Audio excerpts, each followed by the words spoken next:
Nebra gökyüzü diski, son yılların en büyüleyici ve tartışmalı arkeolojik buluntularından biridir.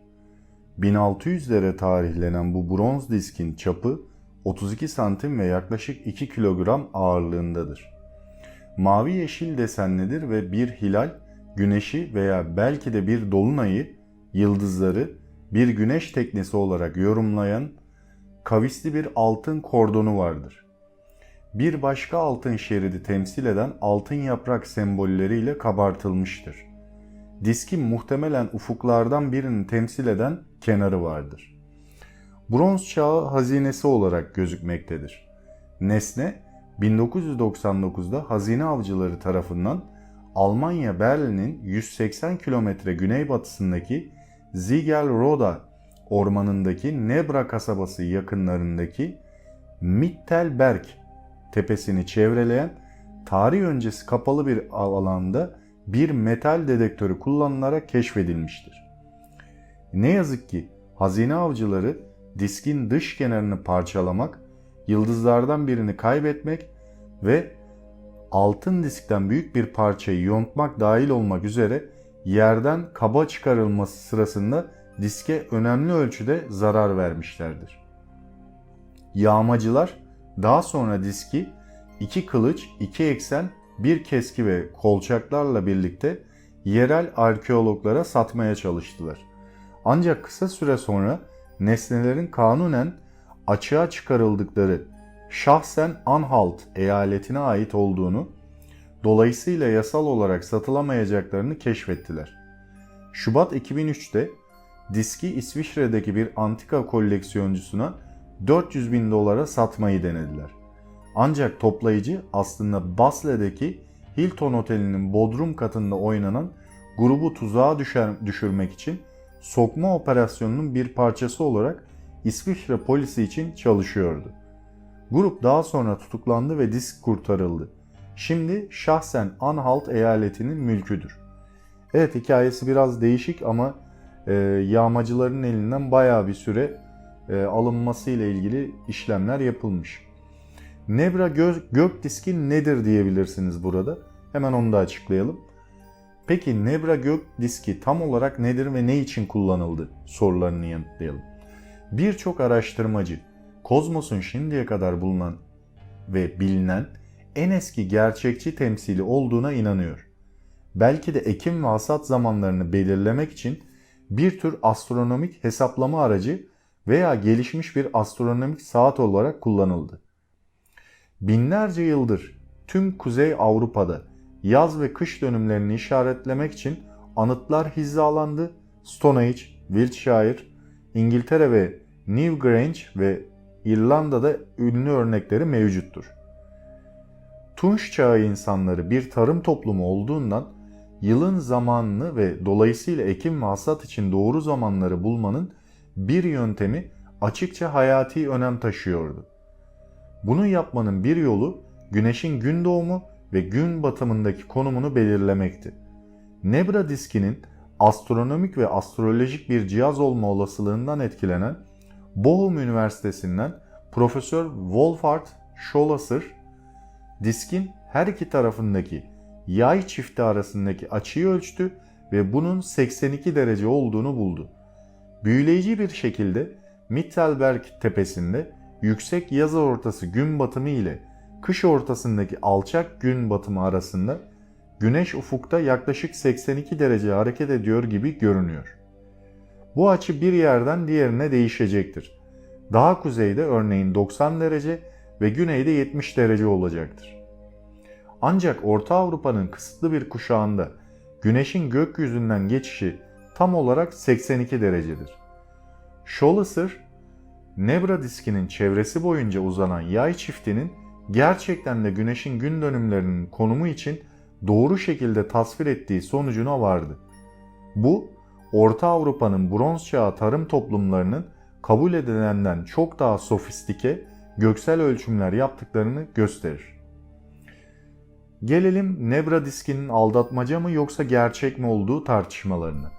2004 yılının sonlarında Nebra diski tartışmalara girdi. Regensburg Üniversitesi'nden Alman arkeolog Profesör Peter Shaur, diskin modern bir sahte olduğunu ve bunun bronz çağı haritası olduğuna dair herhangi bir iddianın bir fantezi parçası olduğunu iddia etti.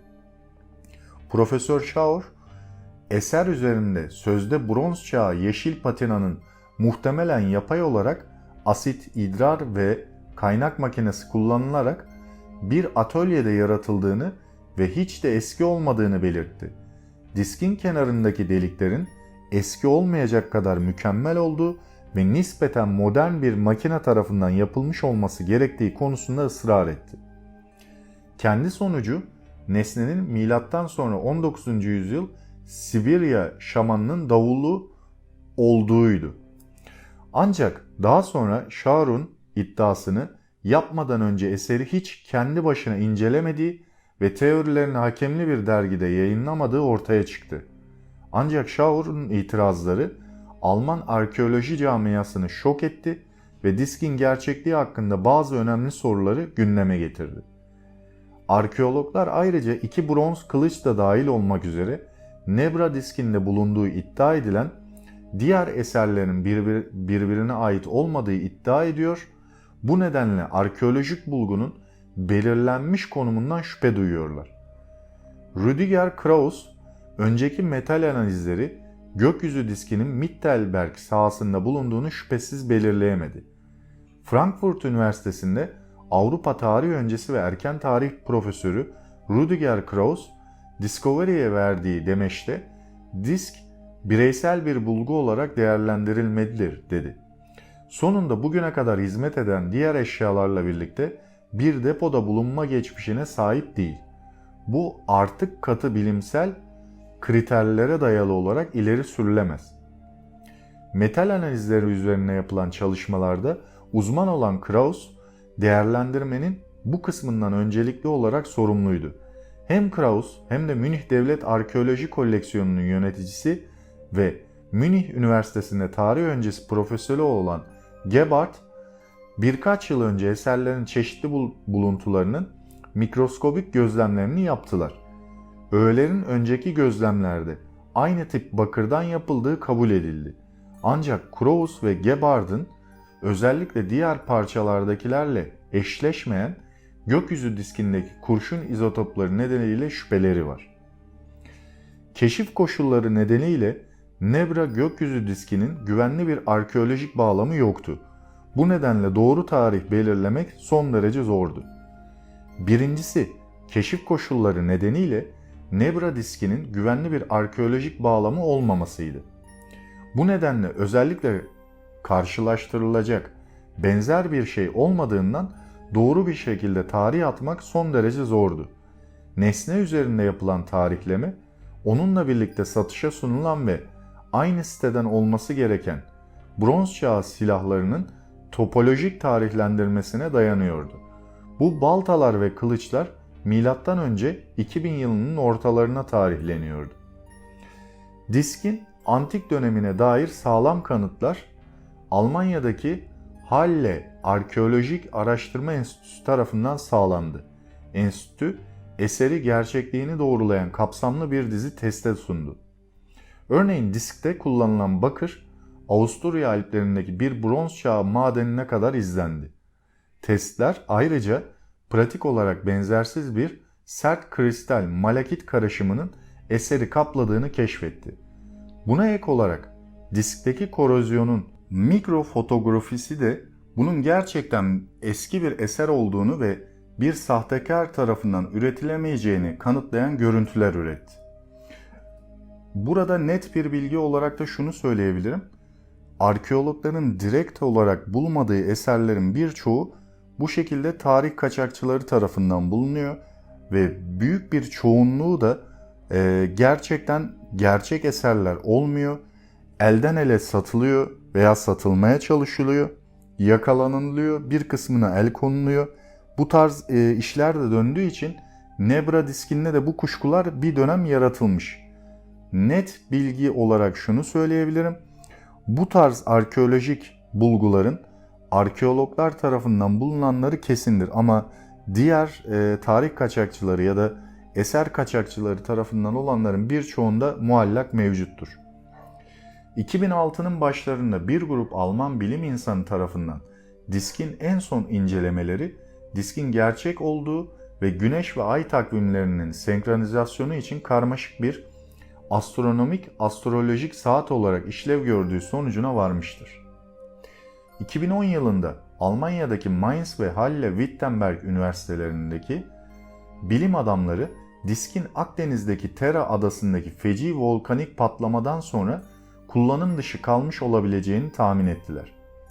Bilim adamları gökyüzünü belki de Orta Avrupa'ya kadar 20-30 yıl boyunca gizleyen devasa kül örtüsünün Güneş'e tapma kültüne son verdiğine inanıyor. İnançları püskürmenin etkileriyle sarsıldı, düşük sıcaklıklar, mahsul sorunları ve nebra gök diski üreten kültür bu yüzden yok oldu.